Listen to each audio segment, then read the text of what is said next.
ಒಂದು BE electrical engineering institute of technology management Belagavi ಮುಗಿದೈತಿ. Still I am pursuing in first year B.Ed. ನಾನು ಇವತ್ತು ನಿಮ್ಗೆ ಹೇಳ್ಕೊಡೋದ್ರ ಬಗ್ಗೆ ವಿಷಯ ಗಣಿತ. ನಾನು ಇವಾಗ ಒಂದಿಷ್ಟು ಡೈಗ್ರಾಮ್ಸ್ ಅನ್ನ ಇಲ್ಲಿ ತೆಗಿತೀನಿ. ಯಾವ್ದು ಅನ್ನೋದು ನೀವು ಹೇಳ್ರಿ.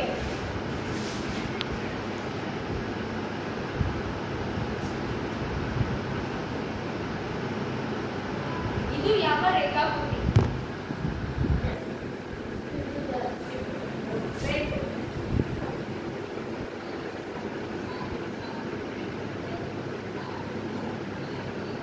ಇದು ಯಾವ ರೇಖಾಕೃತಿ?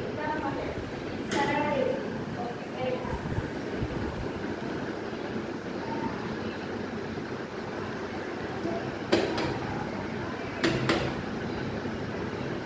ಇದು ಯಾವ ರೇಖಾಕೃತಿ?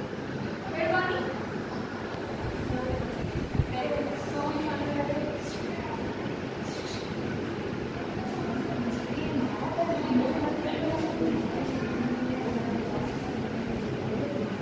ಇದು ಯಾವ ರೇಖಾಕೃತಿ? ಹೇಳಿ. Very good.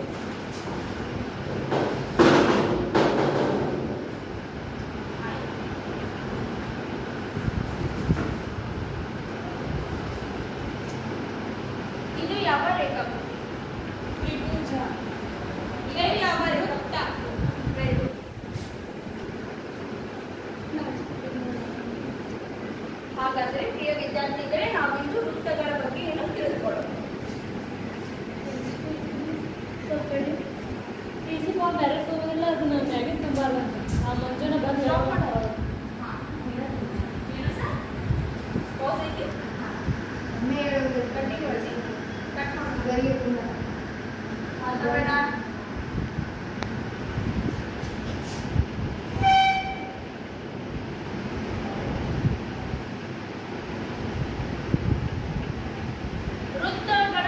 ವೃತ್ತದ ವ್ಯಾಪ್ತಿ ಯಾರಿಗೆ ಗೊತ್ತಿದೆ? ಕೈ ಹೇಳ್ರಿ. ಒಂದು ಕೇಂದ್ರ ಬಿಂದುವಿನಿಂದ ಸಮಾಂತರವಾಗಿ ಎರಡು ರೇಖೆಗಳಿಗೂ ಕ್ಲಾಸ್ ಮಾಡೋಕ್ಕೆ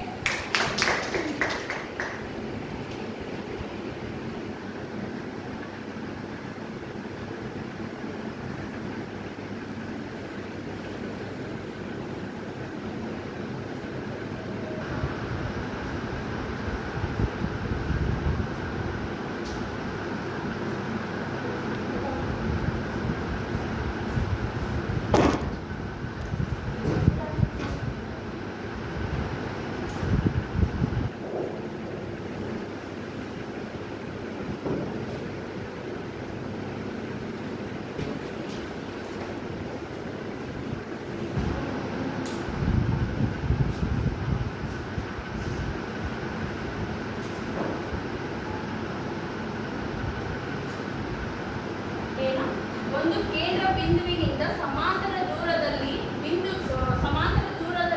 ಇರುವ ಬಿಂದುಗಳ ಘನಕ್ಕೆ ನಾವೇನಂತೀವಿ? ವೃತ್ತ ಅಂತ ಕರಿತೀವಿ.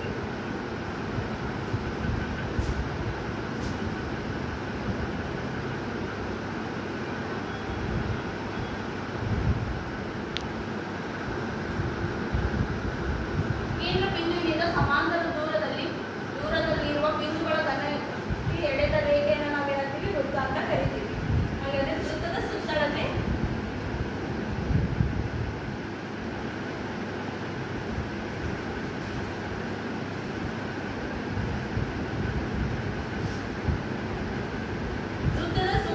ಸೂತ್ರ ಯಾರಿಗಾದ್ರೂ ಗೊತ್ತೈತಿ?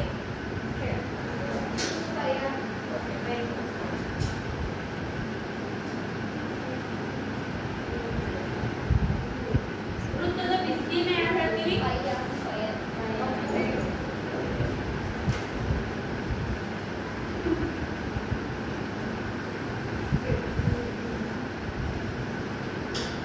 ಇವೇನಿಗೂ ಸೂತ್ರ ಇದೆ. ಇವೆಲ್ಲ ಇಂಪಾರ್ಟೆಂಟ್.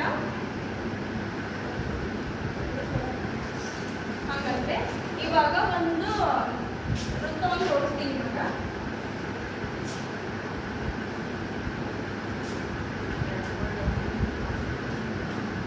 ವೃತ್ತದಲ್ಲಿರುವ ಅತಿ ದೊಡ್ಡ ಜಾಗಕ್ಕೆ ನಾವೇನಂತೀವಿ? ವ್ಯಾಸ ಅಂತ ಕರಿತೀವಿ. ವ್ಯಾಸವನ್ನು ನಾವು ಯಾವ ಗೊತ್ತು ಮಾಡ್ತೀವಿ ಅಂತಂದ್ರೆ ಈ ತರ.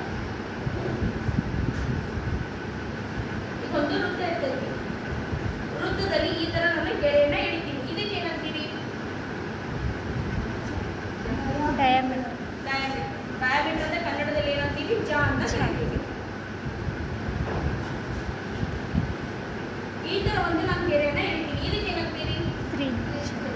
ಅಂತ ಕರಿತೀವಿ.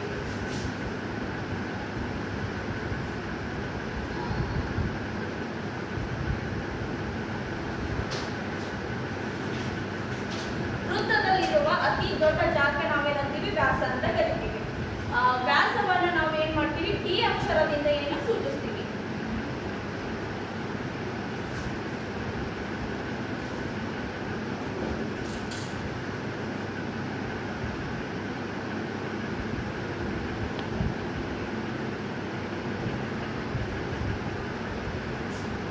ಇದು ವ್ಯಾಸವೇನಿರ್ತದೆ, ತ್ರಿಜ್ಯದ 2ರಷ್ಟು ಇರುತ್ತದೆ.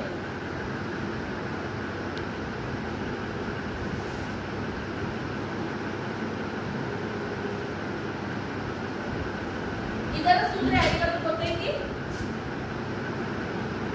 ವ್ಯಾಸದ್ದು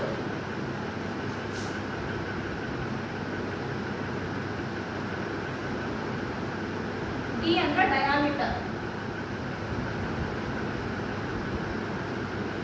ಡಿ ಈಕ್ವಲ್ಸ್ ಟು 2r ಅಂತಂದ್ರ ಅದು ವ್ಯಾಸದ ಒಂದು ಸೂತ್ರವಾಗಿರುತ್ತೆ. ಹಾಗಾದ್ರೆ ಪ್ರಿಯ ವಿದ್ಯಾರ್ಥಿಗಳೇ, ನಾವಿಂದು ವೃತ್ತಗಳು ಮತ್ತು ವೃತ್ತದ ವ್ಯಾಖ್ಯೆ ಮತ್ತು ಅದರ